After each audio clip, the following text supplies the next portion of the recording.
Hey, Kev, let's follow this trail over here. This looks like there might be something waiting down there. All right. Hey, wait a minute. Do you hear that? Yeah, I thought it was just me. What the heck is that? I don't know what that is. Whoa, do you smell that too? That's unbelievable. Hey, look. What the? Hey, look, those branches are moving over there. What the heck is that? Holy cow, is that what I think it is? Look at that thing. Oh my God. It's a freaking Sasquatch.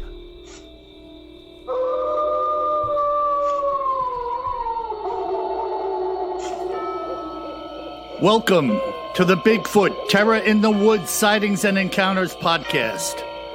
I'm your host, W.J.And. Hello, everybody, and thank you once again for joining my brother Kevin and I for what is going to be a spectacular podcast.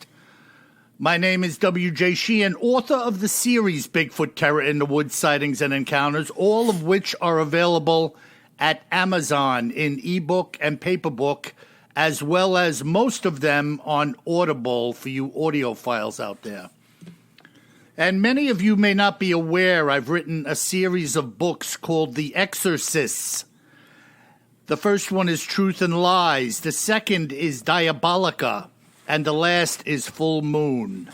Now, all of these books are available at Amazon in ebook and paperback, and one of them at the moment is up on Audible. That is Diabolica.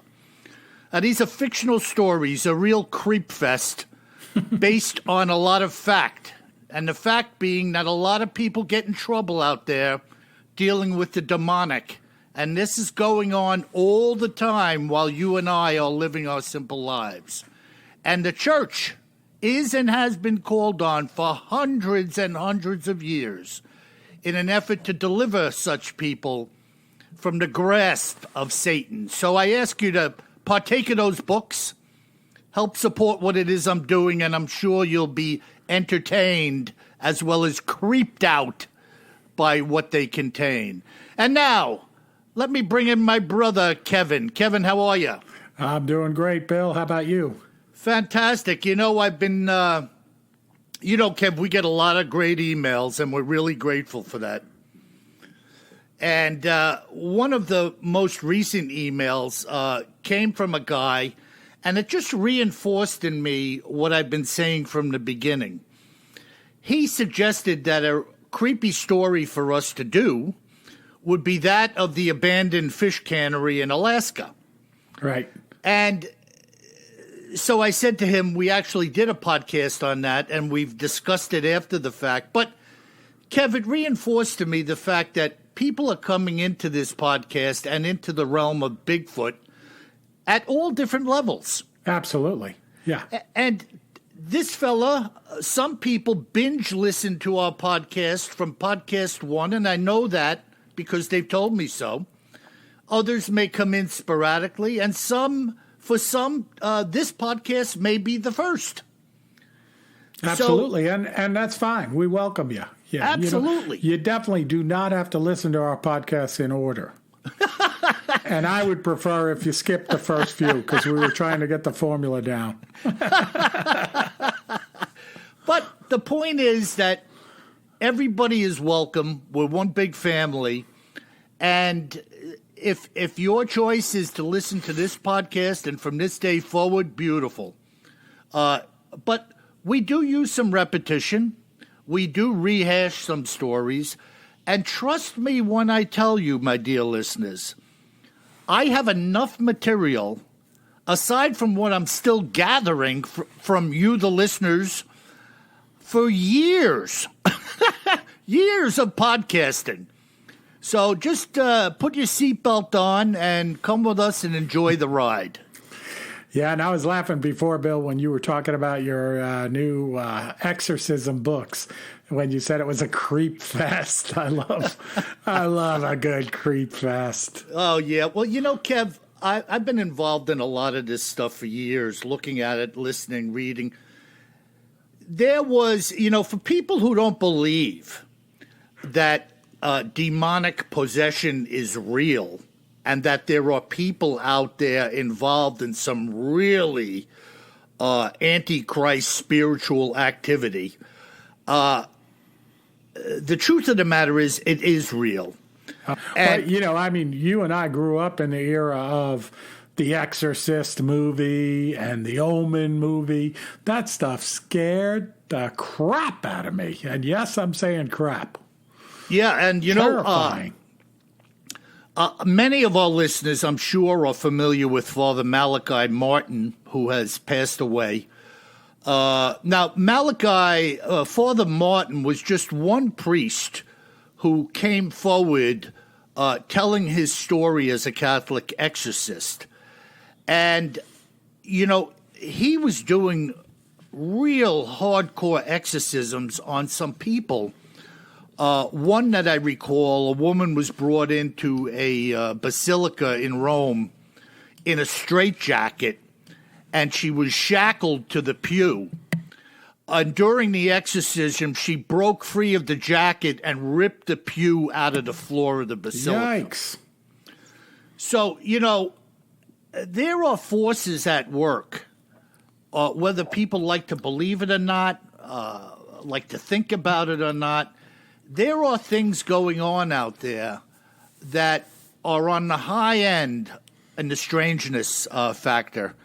And so I've kind of taken the liberty of penning these books in a fashion where I was using some known things and putting into them the church's rite of exorcism and my own caricatures of a couple of priests involved in the disposal of these diabolical elements. So I encourage you to purchase them and listen to them and enjoy them. And in the meantime, onward with cryptids in the news and other oddities. Yeah, and by the way, Satan, if you're listening out there, I definitely believe I got my cross around my neck. I got my cross on the wall, so stay the hell away from me. You got that right, boy. Yeah. Yeah, we're gonna talk about some creepy stuff tonight, Bill. Not as creepy as that, but pretty creepy. And it's the legend of Old Green Eyes. Yes. Did we discuss this, Kev? I had a phone call with a guy. No, we didn't. We did not. Wow, amazing. So I had a phone call with a guy who was a witness to an audible. He heard screams and whatnot in the woods that he associated with this creature that I believe you're going to talk about. Yeah. Cool. So it's green eyes, not to be confused with old blue eyes. Sinatra. And some of the content here comes from a newspaper article that appeared in 2003, but it was a pretty good newspaper article. I mean, I came across a lot of information on this, but I do want to give a shout out to a gentleman by the name of Kevin Cumming, and he wrote an article back then in the Rome News Tribune. And it's a newspaper of Rome, Georgia, which is about halfway between Atlanta and Chattanooga, Tennessee. So Atlanta, Georgia, and Chattanooga, Tennessee. I thought Rome was in Italy. Yeah, that Rome, too. I think there's a Rome up your way in New York, too, if I'm not mistaken. There's Rome, New York also. Yeah. Everybody's got to get a little Rome. La Roma. La Roma. Yeah. So this creature, Green Eyes, is seen on a battlefield, a Civil War battlefield called Chickamauga. And Chickamauga battlefield is very close to Chattanooga, Tennessee, but still on the Georgia side of the border. So a little bit northwest of Rome, Georgia, where this newspaper article was written. Okay. And the Battle of Chickamauga, I didn't know that much about, but I'm not, I got to confess, I'm not a Civil War historian, but I am learning a lot more about the Civil War with everything that's going on in society today. And it's pretty fascinating. So this battle was fought on September 18th through September 20th in 1863. between the U.S., the Yankee forces and the Confederate forces as part of the American Civil War. And it took place in this battlefield, and it was the first major battle of the war that was actually fought in Georgia. And it was the second highest number of casualties in the Civil War after the Battle of Gettysburg. Now, this is the Battle of Chickamauga, Kev? Chickamauga, yeah. Wow, man. Yeah.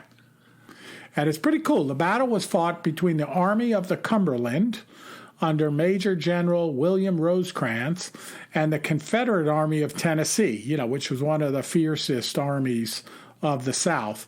And it's interesting that army, the Army of the Tennessee, was under General Braxton Bragg, which, if you've been following the news lately, I didn't know this, but Fort Bragg, which is one of the biggest military installations in the country, happens to be right here in the great state of North Carolina.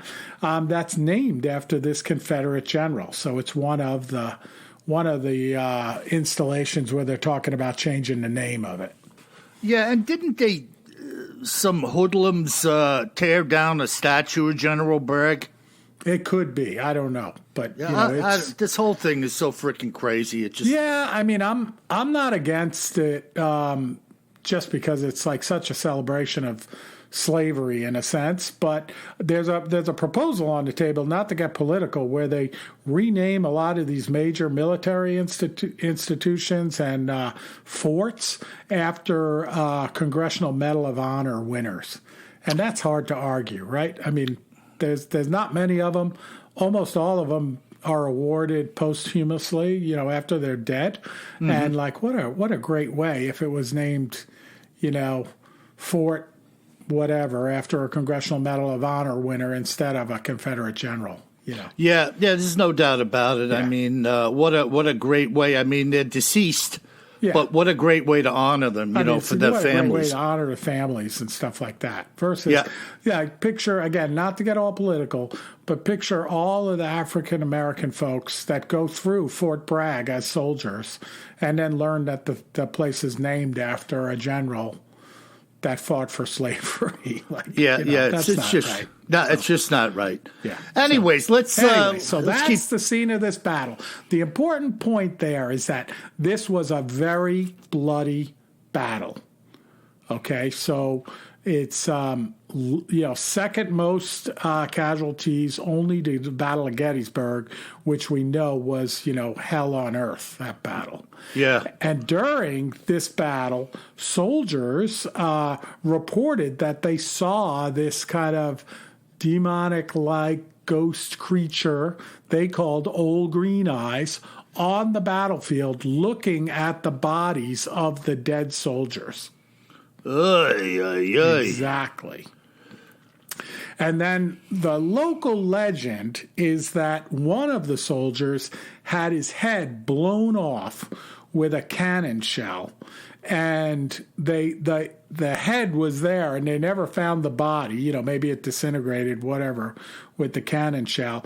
And that Old Green Eyes is actually the spirit of this soldier roaming around looking for his body. Oh, my God. Yeah, you're liking that, right? Woo-wee.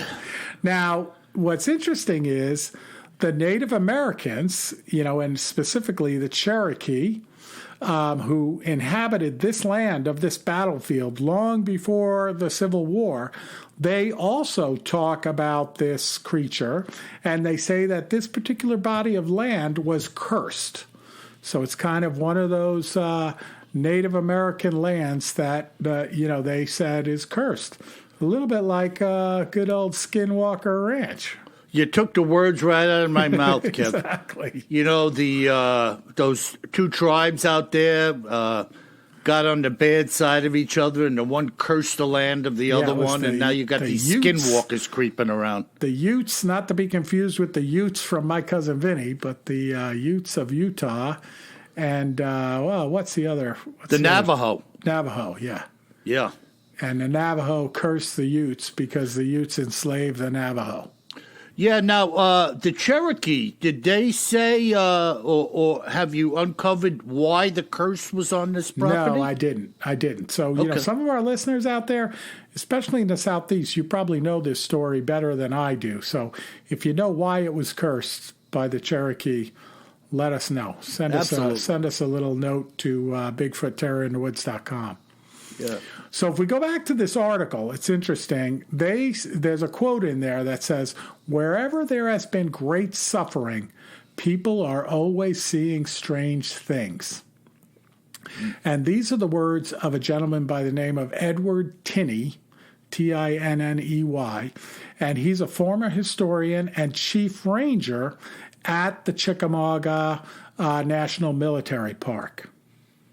Okay. And so this guy, Tinney, he worked at the park from 1969 to 1986, so a long time. And he also spent time working at the battlefield of Shiloh, Tennessee. You know, another big, bloody battlefield. And he said that the ghostly sightings at Chickamauga or any big Civil War site are not uncommon at all. Now, when he says ghostly sightings, is he talking about apparent soldiers or this green eyes creep? Just anything creepy. Wow, man. Yeah, and he goes on to talk specifically about old green eyes. And he says it haunts that battlefield, Chickamauga, in various forms. Get this. Of course, in the form of the Confederate soldier to that of a green-eyed panther. Jeez. Yeah. Ugh.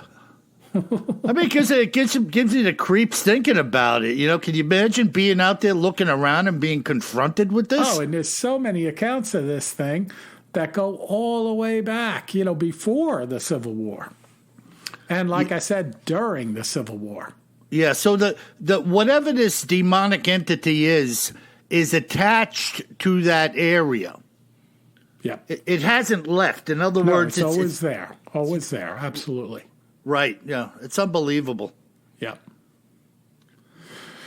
And, you know, Tinney goes on and he says, you know, wherever he's been, whether it's the Civil War battlefields like this one or in Europe, apparently he fought in World War II, you know, he says there's been incidents and sightings that can't be explained by human logic of these creatures, you know, wherever there's been great amount of deaths and suffering. Right. And, you know, not only relative to this of which you're speaking, but when you think about Bigfoot and the many mysteries involved with that entity or creature, there are things that stagger the imagination. We don't have explanations for all of these things as to how and why they happen. Yeah. So this is just another addition to that list. This old green eyes creature or creep, whatever it is, attached to this land down there in Georgia. Yep. Yep. Wow. Yeah, it's pretty cool. And there's some accounts going all the way back to the centennial celebration of the U.S. in 1876 in Chattanooga in some of these books, like the official history of Catoosa County, where, you know, a gentleman talks there where he was back there and he and his friends spotted something in the battlefield 10 feet high with a big white head. Holy smoke. I mean, you don't imagine, Kev, you see something 10 feet high with a white head. So he and his friends ride up to it on horseback, and they had a carriage with them too. And it says, they rode right up by the ghost, and they heard the sound of a baby crying, and the ghost said, "Let me alone." Wow. How do you like that, man? I mean, it's just freaking creepy. Talking 10-foot-high ghosts. Oh, my goodness, man. I'll tell you, man, I wouldn't be hanging around too long when that happened. You know what I mean? No, I'm not going to be camping down near Chickamauga in the near future. Oh, my God. It's not on my bucket list. Oh, man, you know. Yeah. I don't know. People can say what they will, but I think your average person, if confronted with such a situation, would be out of there lickety-split.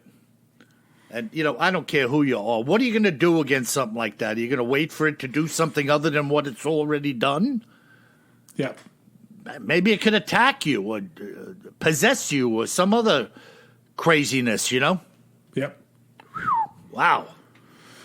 Yeah, so this guy, Tinney, back to him, who worked in the park here at Chickamauga, he said that one day in 1976, he was out there, and, he's a park ranger, and he went out at about 4 a.m. on his watch, right? He went to check on some battlefield reenactors that were camping out in the park. He said that while he was walking near a road called Glen Kelly Road, he encountered a man over 6 feet tall, wearing a long black coat with shaggy, stringy black waist-length hair walking toward him. From the man's body language, Tinney feared he was about to be attacked, so he crossed to the other side of the road. He said that when the man became parallel with him, he turned and smiled a devilish grin, and his dark eyes glistened. Tinney said he turned to face the man and began to backpedal, as his companion he was with did as well. At that, a car came down a straightaway in the road, and when the headlights hit the other man, it vanished right in front of his eyes. Wow. Yeah. Well, Kev, what I always say, and I've said it before, I'm going to say it again now. God is light, and in him is no darkness at all. Right. When you see something black and ominous like that, it's always an indication of the demonic, in my opinion. Yep. And the verbiage that Tinney uses, sinister. Yep. He didn't say happy. I mean, the choice of words is very descriptive. Oh, a absolutely. sinister. It's not by accident, right? No, because he felt that. You feel the presence of evil. Yep. And the same thing happens in the realm of Bigfoot, right? Some people say, I felt afraid for my life. Yep. So for those who say, well, Bill, WJ, why do you say always carry more gun than you think you're going to need? What are you going to shoot Bigfoot? Hey, man, if that thing's bearing down on me, yeah, I'm pulling the trigger. You know what I mean? Yeah. Yeah. Super cool. Well, yeah. Wow, that's crazy, man. Yeah, and there's a couple of other ghosts that people talk about being seen around here. Like one of the sites in the battlefield is called Snodgrass Hill, where there were some strong battles, but there was also, that was the location of a field hospital as well. And they see from time to time a ghost or a image of a woman with a white dress, kind of like a nurse, walking around. Also, being seen by many, many people right around there, as well as our green-eyed friend. Yeah, well, I'm not so opposed to a woman in a white dress as long as she doesn't turn around and have a Skeletor face. Well, that's what I was thinking. She might be the woman in the white dress and then turn around and be this guy with the long black stringy hair and the devilish grin. Changed his getup. Come on, we're all thinking that. Come here, everything's okay. Yeah. Ay, ay, ay. Oh, my God. Yeah, so it's pretty cool. I encourage our listeners, again, if you're down there in the Southeast, in northern Georgia, Tennessee, write in. Tell us what you know about this green-eyed devil. Because there's a lot out there, a lot on YouTube, a lot of written stuff, these newspaper articles, a couple of books on it. I mean, there's a lot written. It's been around for a long time. Pretty creepy. Yeah, and it's amazing, Kev, right, how much our listeners know. Oh, yeah. The type of data they bring out, and they send us links to this and that, and it's really remarkable, the knowledge base. No doubt. And that's what this is all about. We have a big audience. There's a lot of people out there that don't mind contacting us, saying hello, we love the show, how about this, check into that, I know this and about thus, and so. It's all good. Yeah, I mean, look at the folks that wrote in that said that they saw the Minnesota Iceman when they were kids. Oh, that was amazing. Right? I mean, that's just unbelievable. That one guy who said his father took him to Sears in Alabama, They waited in line. They go in and they see this Minnesota Iceman creature, just like we talked about in cryptids. Yeah, and all of this stuff, if you think about it, newspaper articles, testimonials, all of these things are real happenings to somebody in their life. No doubt about it, yeah. And, just because we weren't there doesn't diminish the fact that they were, and they're sharing what happened to them and what their experience was. No, and of course, Bill, I know you know this, and our listeners have probably figured it out. I try to pick stuff that's pretty interesting, but also well documented. There's a lot of stuff out there that's like this little tiny single occurrence. Someone heard about it, or the thing is made up, or it's thought to be made up. We may touch on one of those in one of our upcoming podcasts. But this stuff, most of the stuff we do is very well documented. There's a lot of information out there about it. So therefore, a lot of you out there may have additional information about it too. That's right. Excellent job, Kev. Old green eyes. Well, I've got something, there's really no end to the how and why people confronted with Bigfoot or see Bigfoot or the evidence of Bigfoot. And this certainly falls into the category of unusual, although it's not the only account I have in this kind of format. And you'll understand that more as I go along. This following interesting sighting was told to me by Mark Sweeney, a resident of California. And this is what Mark and his co-pilot, that's right, co-pilot, saw in the 80s. I know, Bill, that you had asked me to narrow down the time frame of this sighting, to which I said that I wasn't willing to do so, being fully aware that I was now a contributor to the I Don't Want to Speak About It club. There is no doubt that there is a fear or stigma attached to such things as a Bigfoot sighting, and as a pilot, I don't want to take any chances. There aren't that many of us in the entire state, so it's difficult to remain incognito. During this particular week, our unit was working with the fire department as eyes in the air while they were performing a controlled burn in several areas. This is done somewhat regularly in an effort to help contain wildfires from erupting in the hills and elsewhere. My job was basically to do flyovers, looking for any escaped embers that were igniting somewhere other than where the burn was being done. This way, a crew could extinguish them quickly before anything bad happened. We were north of Los Angeles at the time, and as things were starting to heat up, we were given the command to head into the sky and keep our eyes open. We were several hours into the morning as the winds began to pick up, which caused the command to begin to shut down the burn for the day, not willing to give opportunity for anything else to develop. As all the ground units began to extinguish the fires, smoke began to billow through the hills below us. And seeing things were well in hand, my co-pilot and I headed over the hill for somewhat of a little joyride before heading back. We had only gone a few miles outside of the view of the main burn and were heading down the backside of this hill when my co-pilot rang through my headset saying, "Hey, Mark, I think I just saw a Bigfoot. Turn back east a bit." I immediately hit the stick and banked the aircraft around as he began to focus on the ground and direct me. We began to dip down low, and he pointed into the trees saying, "Right over there. He's moving through those pines." Well, I have to tell you, I was absolutely giddy, and I still didn't have eyes on it until I swept the bird down about 100 feet over the trees, and here comes this black Bigfoot in overdrive running out of the trees and into another grouping.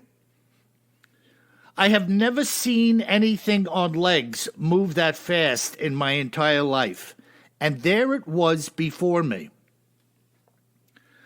As best as I could estimate, I had the creature doing about 40 miles per hour on level ground, and he was leaping over anything and everything in his path, just like an Olympic hurdler.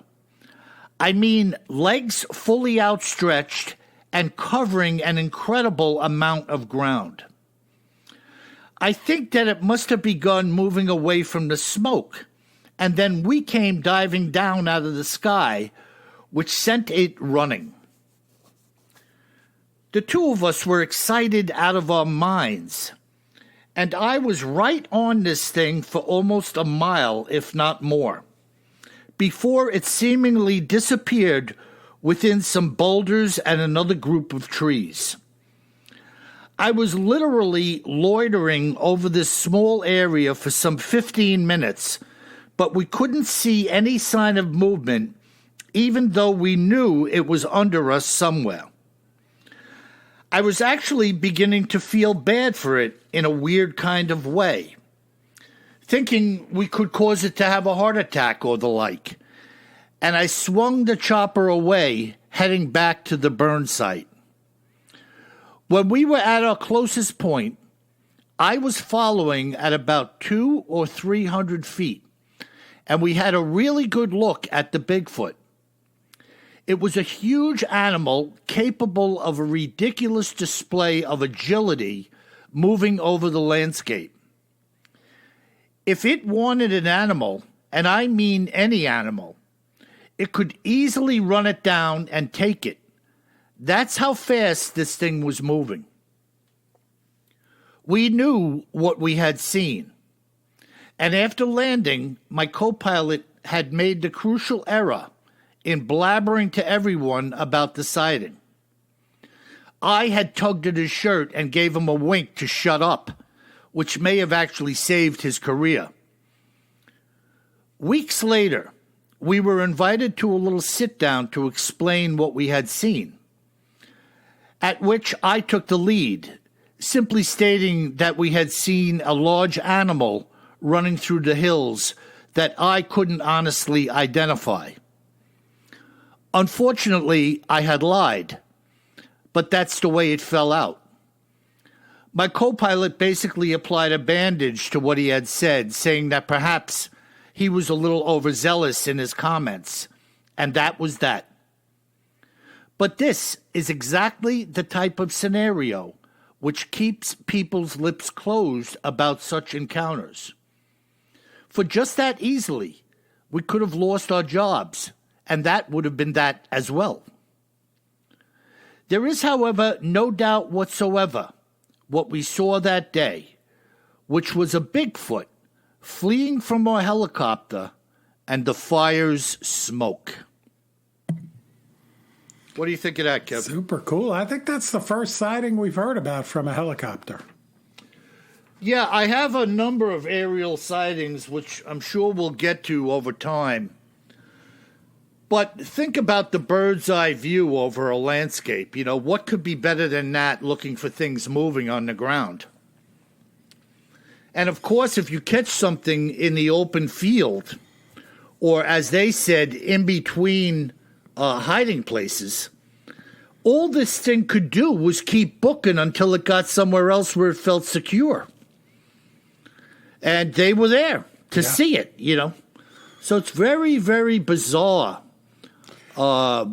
these types of sightings and the how and the why things happen to different people. Yeah, super cool. And I mean, probably the 25th time somebody, you know, in a professional setting, right, doing their job, they see the hairy man, and then they're afraid to talk about it because of the repercussions. Yeah, and you know, it also reminded me, Kev, in our last podcast, you were talking about the 25 million acre burn down in Australia, Oz. And the fact that this Yowie hunter or documenter has not had any documentation brought to him about sightings since that happened. In that area where they usually see them and where there was a significant burn. Yeah. So, Yeah. And really, look at this. This is the same thing. These guys are doing a controlled burn, but animals don't like that. Oh, they don't know, controlled or uncontrolled. Yeah, they don't know what you're doing. Like their land's on fire. Right, smoke, fire. And by the way, if you or I were in there, by chance, like we weren't supposed to be, and we were in there and it's a controlled burn or a forest fire, it doesn't matter. We don't want to go on fire. We're getting out of there. Absolutely. Yeah. Unless you were informed beforehand, if you were in the woods in Northern California and smelled smoke, and the smoke and wind was blowing in your direction, you think you're going to stand around? Dude, I got to tell you, even if they informed me ahead of time, I'm getting out of there. Like, that place just goes up in flames, Holy cow. I don't care what the intentions are and how good they are. You might go up in smoke as well. Yeah, it's just, it's an incredible, incredible sighting. And the fact that the men, you have two guys who eventually come to one mindset after the fact. The one guy starts blabbering, and the other guy's really concerned about his job and his welfare. But they're given an opportunity the second time around, and the other guy changes his tune to join up with the pilot. In saying that, maybe I was a little overzealous and what I saw wasn't what I initially said, Yep. No doubt about it. It's freaky, You can't blame some people, especially where your livelihood is concerned. Oh, yeah, especially like when you are a pilot working, I guess, for the Forest Service or something like that, and then you're on duty and you see this and you're going to get on the radio and talk about it? Nothing good is going to come out of that. Yeah, it's. I try to put myself in the same position as those who come forth, and sometimes you side with them. And is it the right thing to do? Well, it's the right thing to do in the moment in somebody's mind, right or wrong or indifferent. It's just what are you going to say? I got a family at home, I think we covered it, Bill, in our first episode of the podcast. Here we are 57 episodes later, and we're still talking about it because it's interesting. If you saw one tomorrow, who would you tell? Because it probably wouldn't be everyone. Yeah. And I mean, I definitely wouldn't hold on to the secret for 25 years like some of these people. Right. But, you may not tell everybody. Yeah, well, me. I mean, I'm one of the people who would probably tell a lot of people. Well, you're kind of shy and reserved. Yeah. And, that's my way of doing things, and that's how I find out a lot of things. I've told you and the listeners that many times. I mean, not everybody has a life-sized sheet metal silhouette of Bigfoot on their roof that's covered in Christmas lights. Just saying. Yeah, right. That you can see from a helicopter when you're flying over. Yeah. And, there's a lot of people out there, Kev, like I was saying earlier, that don't even know what Bigfoot is. They think Bigfoot's their nephew who plays basketball for Georgia Tech, Yeah.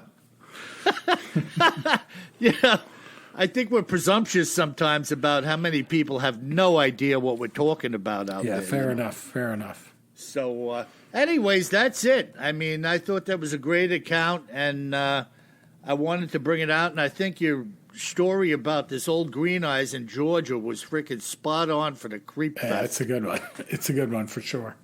Wow. Cool. Well, we're going to go to some listener mail, and we got some good ones this week, Bill. Okay, man. So the first one, the subject is, yeah, we.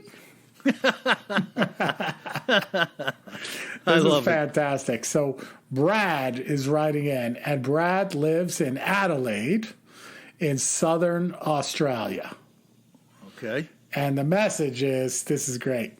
G'day, cobbers. What's the good word? He says, I'm Brad from Adelaide in the state of South Australia.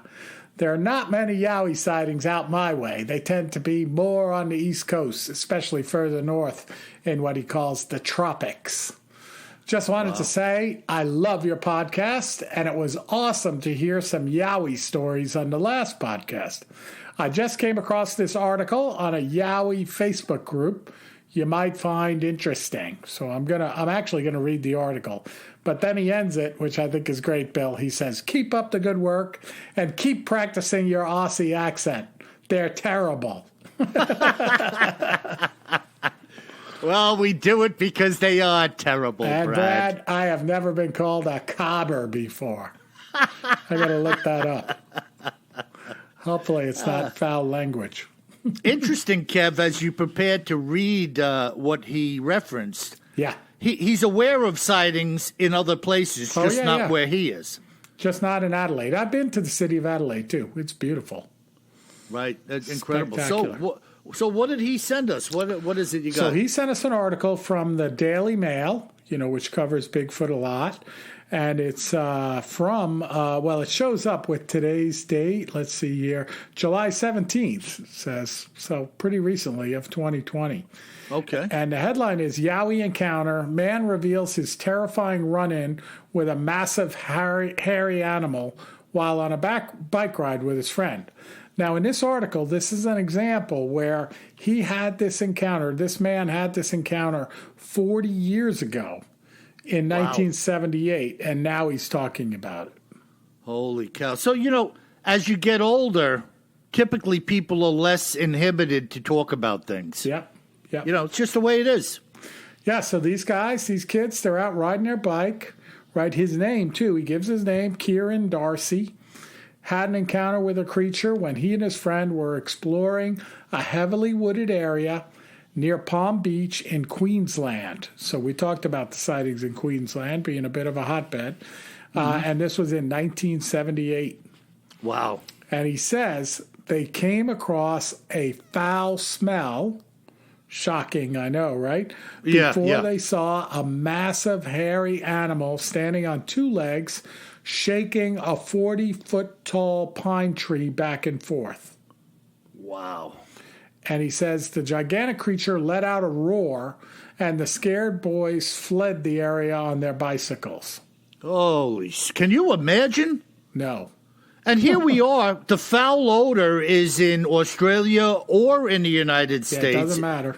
Right. It doesn't matter. Wow. Yeah. And the roar. What's that?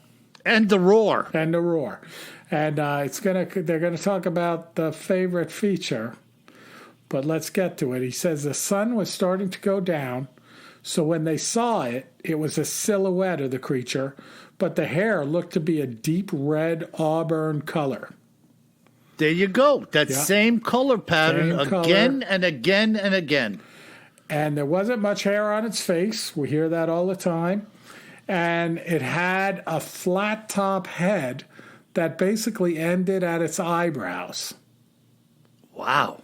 And they saw the animal shaking a tree and let out a deafening roar. And he and his friends were terrified. And he said the eyes of the creature were, what do you think? Red. Red. It had to be red, didn't it? Had to be red. Wow. Wow, a flat top head ending at the ridge of its eyes? Yeah, well, that's kind of like a lot of those sketches look that way, right? Like they got that severe brow line ridge. Yeah. And I don't know if it's flat like Herman Munster, but. Yeah, but, a lot of people describe that like brow ridge. Exactly. Like anatomically, the bones in the forehead of this creature seem to like jut out or bulge out. Yeah. And also, this deep eye sockets. Yep. Where the eyes sometimes, unless they're illuminated like this case, are sometimes hard to distinguish from the depth of the eye socket, the darkness. Yep. It's weird, And he says he looked across at his mate, who was one of the tough kids in school, When I saw his face, I knew we had to get out of there. We got back home in about 10 seconds, I reckon. We were so scared. Wow, man. Wild, huh? Yeah, I put myself in their shoes. I think initially you'd be overwhelmed to the point of shock. Yeah. And then it might take you just a little bit to kind of regroup and start pedaling, you know? Yeah, and he does talk about in the story that right after that he told his mother and some of his friends at school, but nobody believed him. There you go. Yeah, and they all thought he was crazy. Yep, another stupid kid or another stupid man Making telling stuff some up. fantastic. Got nothing You know. better to do than make stuff up. Yeah, and make yourself look like an idiot in the process, Exactly. you know? Exactly. Wow, amazing, Kev. Yeah. Incredible. All right, the next letter comes in, another good one from Gavin in Texas. Okay. And this is what you were talking about, Bill. So the subject is Alaska village abandoned due to possible Bigfoot mutilations. Right. And, in fairness, we touched on this in a podcast in the Cryptid and News segment, but we didn't go that far into it. Like, as I recall, I was telling you and the listeners about my trip to Alaska last summer. Okay. Where I spent a few weeks up there hanging out with the bears, camping. And I talked about this story, I think, in that episode. So we didn't go fully into it, but so he writes in, Gavin, he says, "Gents, greetings from Texas. I'm not a researcher, but I am, like you, an avid consumer of all information on Sasquatch. I really enjoy your podcasts. My brother and I lived in Alaska for a summer during college. He loved it so much that he moved back after graduation and has lived there since." Excuse me. I was curious why we don't get more accounts of encounters out of the state with such massive wilderness areas. So I've researched over the years. There's one story that never seems to get old about a fishing village in the Kenai that was abandoned decades ago due to what is perceived as killings, mutilations by a Bigfoot-type creature. It's the story of Port Chatham, now considered a creepy ghost town. It would make a great podcast topic. Mm-hmm. So we'll look at it again, Gavin. And this story, right, this Port Chatham, as I recall, it was like a lumber town. And they're living there in this town, a bunch of folks, I want to say the early 1900s, and mutilated bodies of people from the town would start to wash up on shore right in the downtown area. And just over time, more and more mutilated bodies would just show up. And then folks just said, let's get the heck out of here. Yeah, now, I'm not sure where to go on this because my recollection of this is that this was a town in the wilderness that was formed as a fish cannery. Oh, maybe it was a fish cannery. I was saying a lumber place, but maybe it's fish cannery. Yeah, now, the first I heard of it, the initial, and I may be wrong, I'm just putting this out there. The initial injury to an individual there was a killing. And the man was killed by what the inhabitants looked at as a large implement, some type of piece of farming equipment, almost like, Kev, imagine taking the snowplow from the front of a pickup truck and being able to pick it up and whack somebody with it, killing them. It was some really bizarre thing, a gigantic piece of iron, not a hammer, not a rake. Impaled on a John Deere tractor. Yeah. So I think that was one of the initial things. And then it got to the point there where sightings and encounters were happening on a regular basis to the point where all of the hard work these pioneer people had put in was abandoned and they all split. So, maybe one day we could really break this down and see what we could dig up in the future and have a little remake. Yeah, no doubt about it. I'll start looking again. Yeah, it's a heavy hitting story, and Gavin was his name, right? Yes. Yeah, Gavin's right about that. Gavin from Texas. Yeah, it's a heavy hitting story and deserves a little further attention. Yeah. Wow, thank you, Gavin. Yeah. So the next one comes in from Bill, and Bill doesn't. Or maybe he's in South Carolina. Oh no, I'm not sure where he is. So. But maybe we'll come across it, but I can't recall in letter here.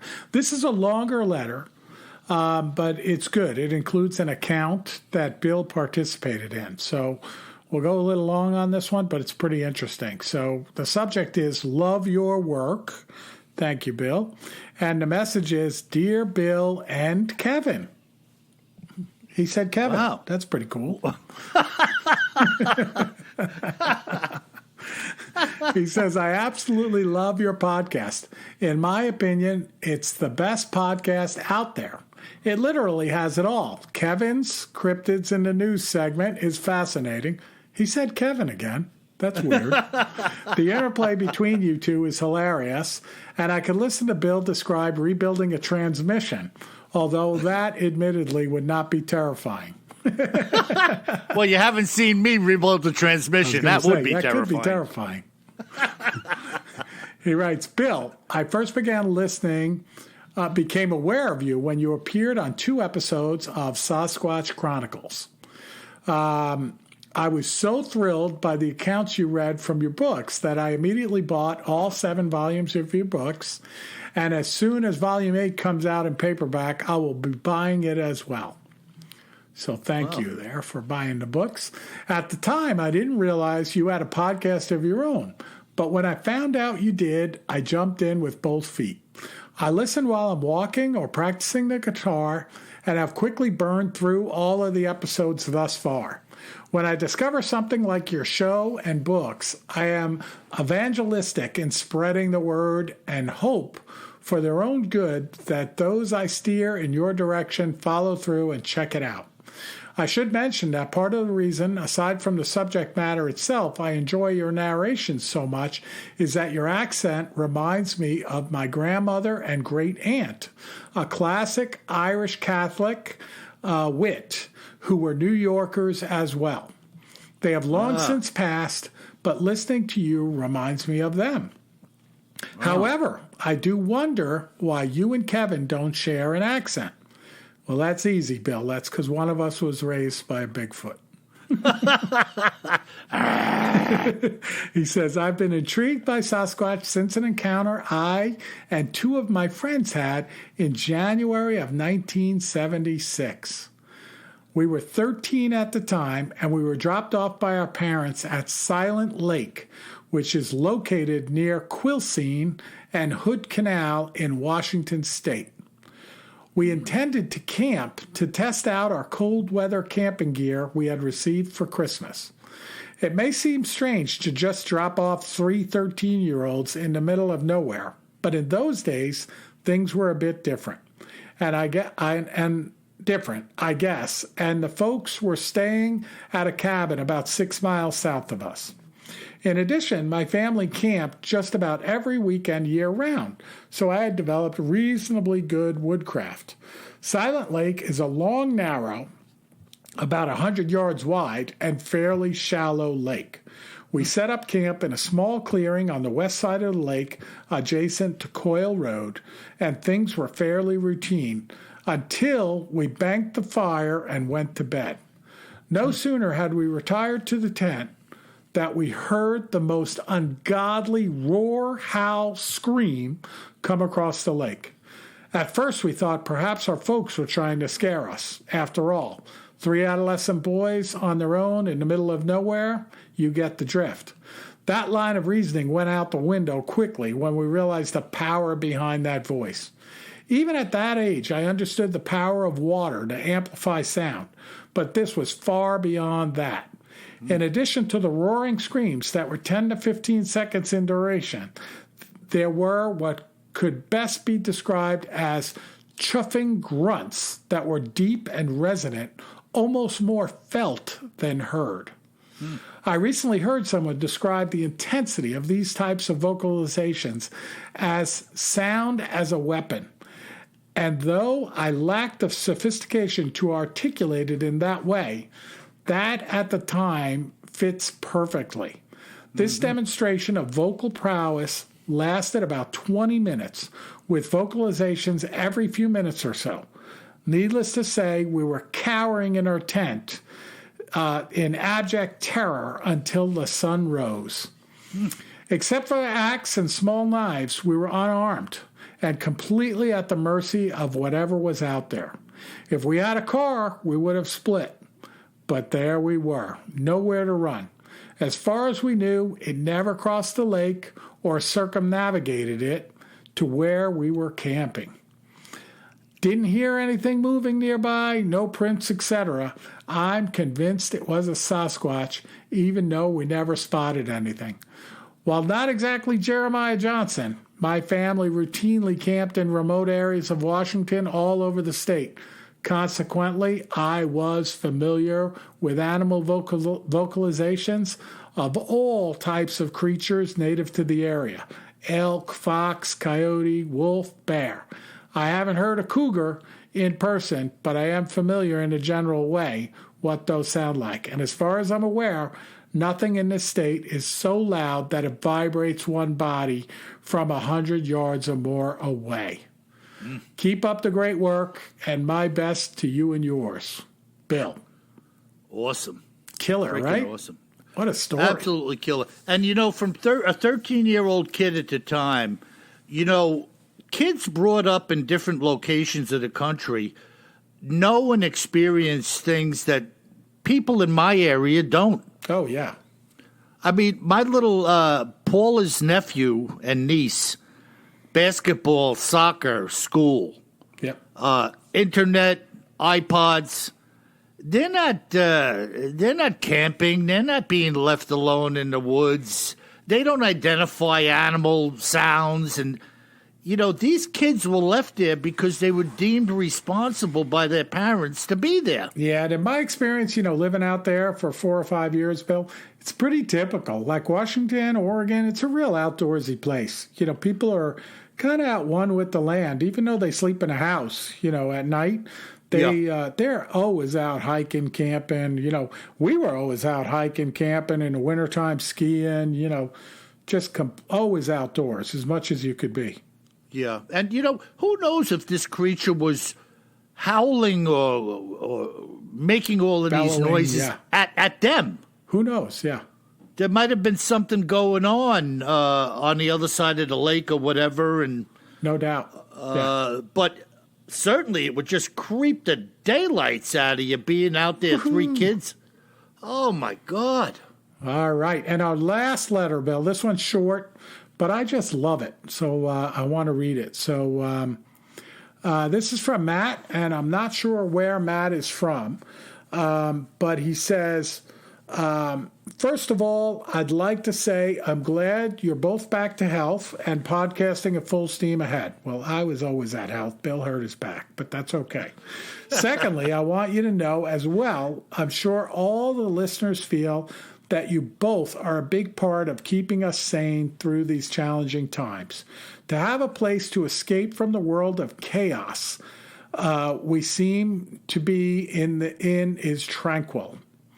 Thank you for your dedication to excellence in providing an entertaining and often educational podcast for us to lose ourselves into.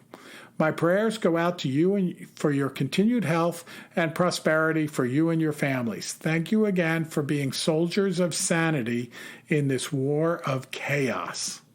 Wow. I mean, that's just awesome. Like, by the way, Matt and everybody else out there, Bill and I doing this helps keep us sane too in this, world of chaos, as Matt put it. Yeah, and Kev, it's heartwarming to say the least what he took the time to say to us, reaching out to us. And Yep. I'm sure there are others out there who feel the same way that he does. And as you said, Kev, we're a family here, and this helps us as much as we hope it helps you in these troubled times, to kick it around a little bit, to get our mind onto something else for a little while, you know? Oh, no doubt about it. And, all of you out there, especially you guys that are new, like Bill and I are 600 miles apart. We don't see each other that much in person, even prior to COVID. But we see each other at least once a week here on Skype, going through, recording these episodes, having some laughs together. And it's fantastic, and we're so glad to share it with all of you. And we love it when you share thoughts like you have with us. So thank you, Absolutely. Matt. And Absolutely. Thank you all of you, by the way, for the great reviews. Keep them coming in. If you haven't left a review, or even if you did already, leave us another one, but only leave us 5-star reviews. These 5-star reviews, they're important to us because they bring in more listeners. And as we get more listeners, we're able to continuously improve the quality of the podcast, which is great for everybody. So thank you for those great 5-star reviews. Please keep them coming and be safe out there. Yeah, that's awesome, Kev. And the listeners, I just can't say enough about them. Just some fantastic people. And folks, once again, as we end what was a great podcast, I'm sure you'll agree, may I warn you all, always carry more gun than you think you're gonna need. Sleep tight.